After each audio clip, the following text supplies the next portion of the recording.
Buongiorno mga kapamilya. Gagawa tayo ngayon ng cheesecake. Cheesecake kasi bukas pupunta kami sa bahay ng aming kaibigan para mag-dinner. Kasi ganun po dito, kapag invited ka, kailangan magdala ka ng kahit ano, dessert, wine, or kung anong gusto mong dalhin. Basta may bit-bit ka lang.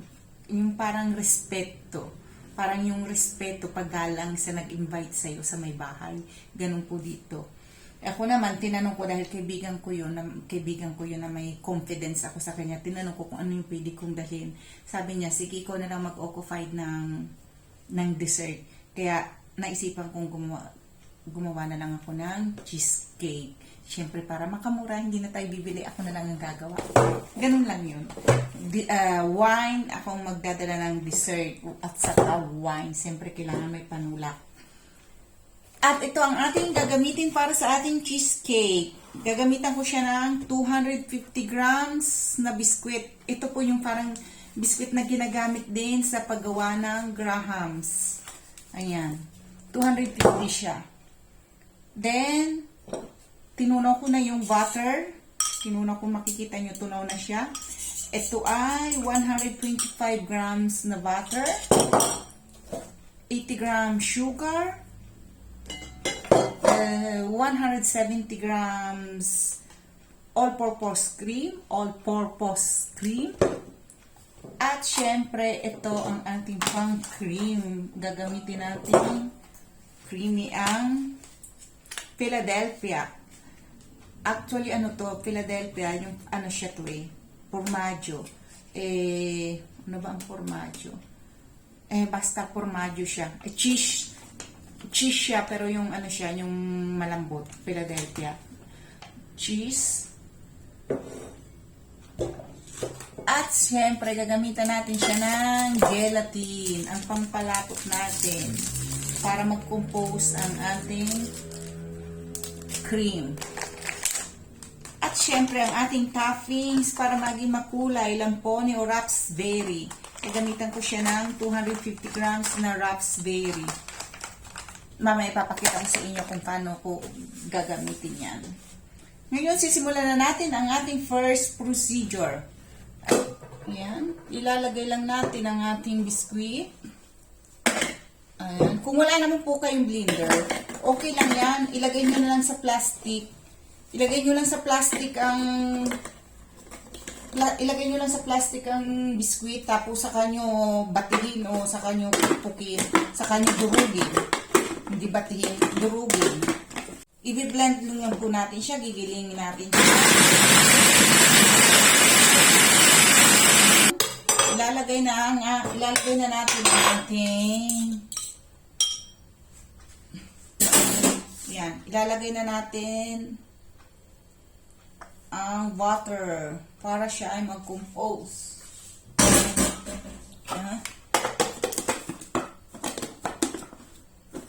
Para di na kayo mag-mix. Ilagay na natin. Pagkatapos natin ilagay ang butter, paikutan ulit natin.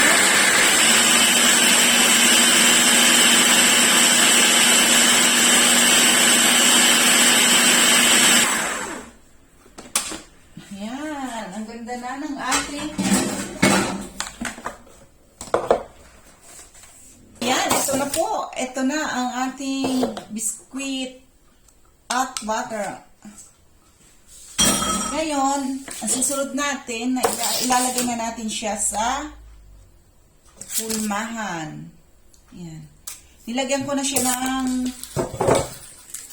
paper. Yung oven paper siya. Ano bang tawag doon? Basta kataforno. Ayan, nilagyan ko na siya kanina. Tin-repair ko na siya. Tapos ilalagay lang natin to.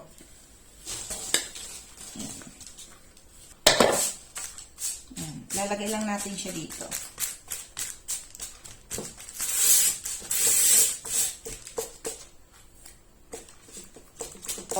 May nag-doorbell. Nag-doorbell yung tauhan ng asawa ko. Kasi tapos na daw siya, uuwi na siya.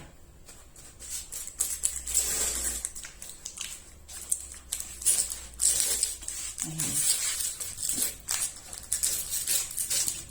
Lalagay lang natin sa ating Yan. Ang ganda niya, di ba? Madali lang gumawa ng cheesecake. Maraming paraan ng paggagawa ng cheesecake. Pwede nyo naman kung gusto nyo yung lulutuin nyo. Lalagay nyo sa oven. Ibang process naman yun. Ito naman, yung ilalagay lang natin sa ref.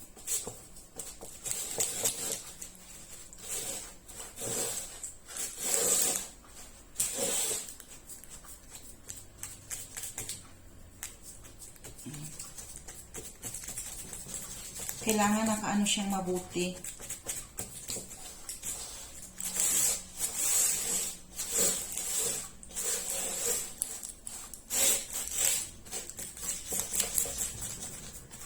Pwede nyo to sa pag may birthday, sa birthday.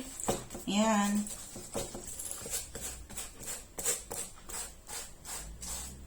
Masarap din tong almusal, merienda. Pero almusal, medyo mabigat sa tiyan siguro pag almusal. Kasi may cheese siya, diba? Tapos malamig. Kaya merienda nyo na lang. Dessert o merienda na lang. Almusal wag. Dapat pag almusal, yung naiinitan ng ating mga tiyan.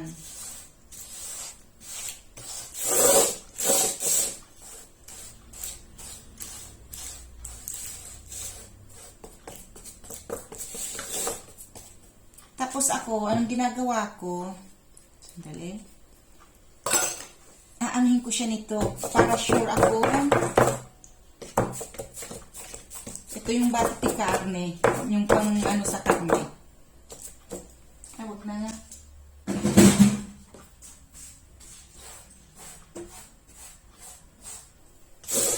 Sabihin nyo naman mahirap gumawa. Hindi po mahirap gumawa ng cheesecake.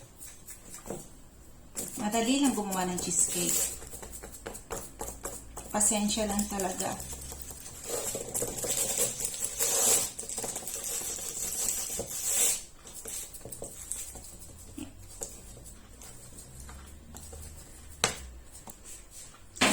Ayan na siya. Ilalagay po natin siya sa ref.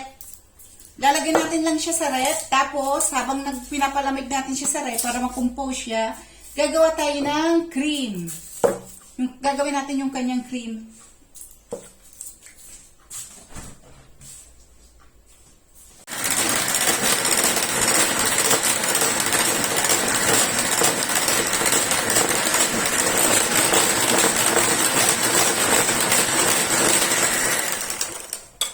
Ayan guys, ito na ang ating cream. Ito na yung ating all-purpose cream. All-purpose cream.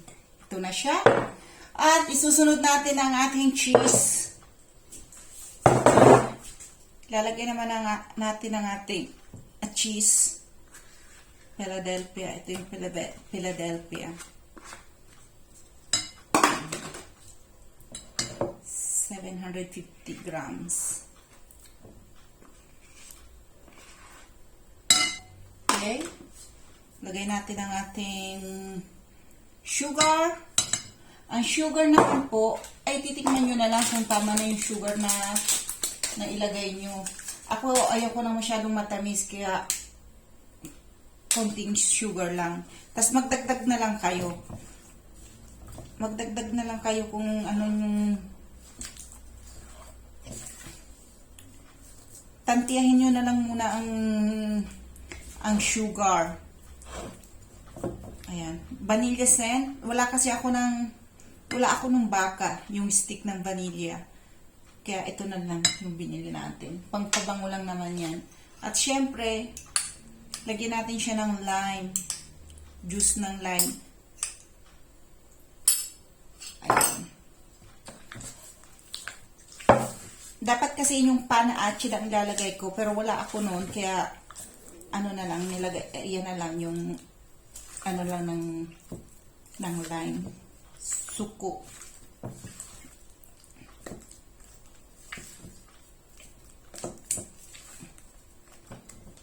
Okay. Pikutan natin siya ng ating mixer para mag-compose siya. Isa na natin ating mixer. Ayan.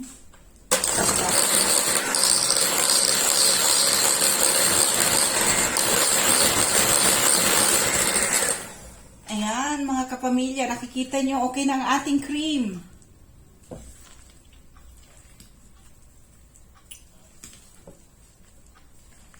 Kita nyo naman. At ilalawak na natin. Pagsasama-samahin na natin siya. Ang ating all-purpose cream. Ayan.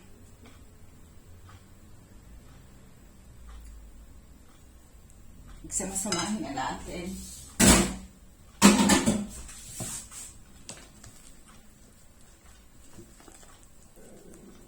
Kailangan, huwag nyo nga haluin. Kailangan ganitong pag ano nyo, taas, baba, sa ilalim, tapos sa taas. Para mahalo siyang mabuti. Huwag nyong iikutin.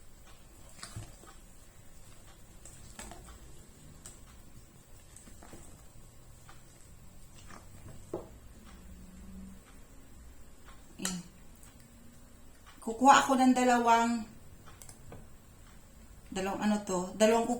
kutsara. Lalagay natin dito, tapos iinitin natin.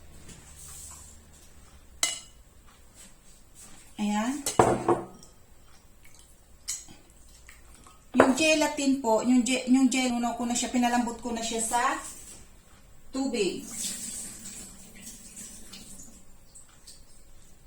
Ilalagay natin yung ating gelatin. Malinis naman po ang kamay ko. Hindi ako naglagay ng guwanti. Hindi ako naglagay ng gloves. Baka ibas nyo ako. Nilinis naman po ako ng kamay. Naguhugas po ako lagi ng kamay. Ayan. At ito ay anuhin natin to. Ilalagay natin sa apoy hanggang sa matunaw. Ayan, ito ang ating gelatin. Tutunawin natin hanggang sa lumapot.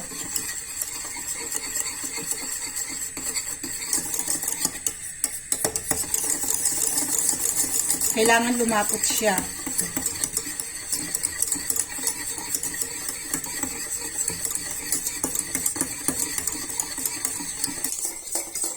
Ayan. Ngayon naman, ilalagay na natin pag ihahalo. Ihahalo na natin ang ating gelatin. Yung tinunaw natin gelatin, ilalagay na natin siya. Ayan. Siya ang mag-compose.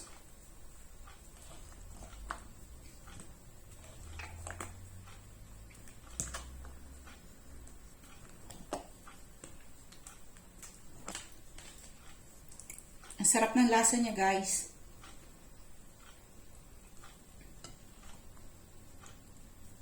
Ang sarap ng lasa niya, mga kapamilya. Ang bango ng kanyang amoy.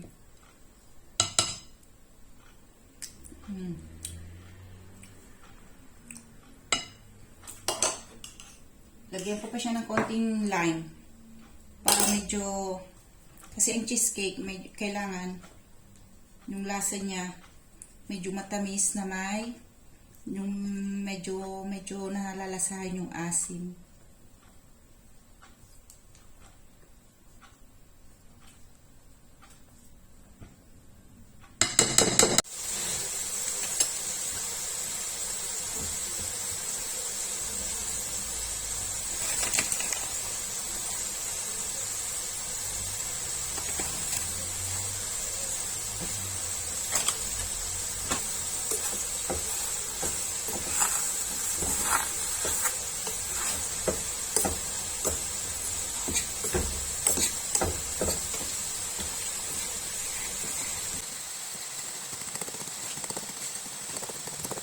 Guys, ayan. Ito na yung ating biskuit na nilagay muna natin sa rep.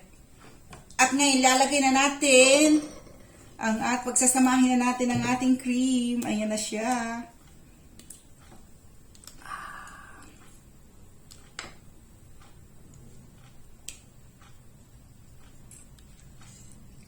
Mga kapamilya, kailangan itry nyo to. Subukan nyo po itong gawin. Napakadali lang. Saka hindi naman siya hindi naman kamahalan.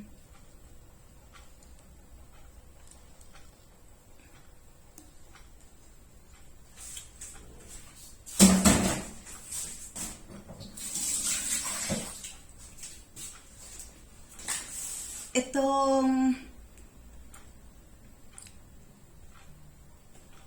good for 12 person na to, 10 to 12 person.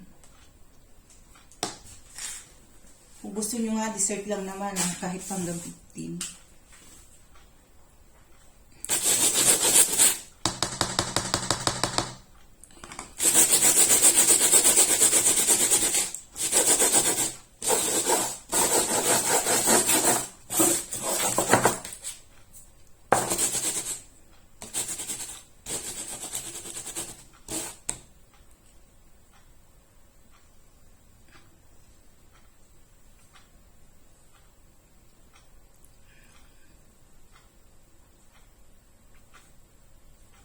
Ayan, kung nakikita nyo, umaano na siya kasi may gelatin nga siya, di ba? Ayan, bumubuo, tumitigas na yung kanyang cream. Kasi may gelatin nga siya. Patitigasin lang natin siya ng 3 to 4 hours. Ilalagay lang natin siya sa ref ng 3 to 4 hours. Tapos, saka natin siya lalagyan ng toppings. Susundin ko muna yung mga bata, tapos mamaya, pagbalik namin, saka ko gagawin yung toppings. Tapos, after nun, na makagawa tayo ng toppings, palalamagin natin siya, tapos, hayaan lang natin siya sa ref overnight 12 hours. Para sure na sure tayong magkukumpose. Ayan. Ito na po ang ating cheesecake. Kulang na lang siya ng toppings. Iiwan lang natin siya sa ref ng 3 to 4 hours. Ito na po ang ating cheesecake. Pati damit ko may cheesecake na. Ayan. Pati damit ko nalagyan ng cream. Ayan. Tago natin. Ito na po ang ating cheesecake. Ilalagay lang natin to, hayaan lang natin siyang mag-compose sa ref ng 3 to 4 hours. Saka po natin siya lalagyan ng toppings. Ang toppings naman, pagkatapos natin siya lagyan ng toppings ng raspberry, iiwan natin siya ng 12 hours o overnight. Ayan. Lagay na po natin sa ref. Ayan, i-blend natin ang ating raspberry, saka natin i-drain. Sasalain natin para siya ay makuha natin ang liquid. Ayan, tapos saka natin siya pakukuluin uli at lalagyan natin ng gelatin para siya yung pampalapot natin. Ayan. Saka natin siya ilalagay sa ating cheesecake. Siya yung ating pinaka-flavor. Ayan, ang ganda ng kulay niya, di ba? Red na red siya. Ayan. Saka po natin siya ilalagay ng 12 hours sa ating ref. Patitigasin natin siya sa ref ng 12 hours. At ayan na nga, after 12 hours, ayan na, ready na ang ating cheesecake. Pwede na natin siyang i-decorate. Lagyan ng decoration sa ibabaw. Actually, wala akong ibang pang decoration sa kanya. Kaya nilagyan ko na lang siya ng tirang raspberry at may chocolate ako ng ayun. Nilagyan ko na lang siya ng ganyan. Simple lang kasi wala akong ibang panglagay. Ayan na, ready na ang ating homemade cheesecake. Thank you for watching.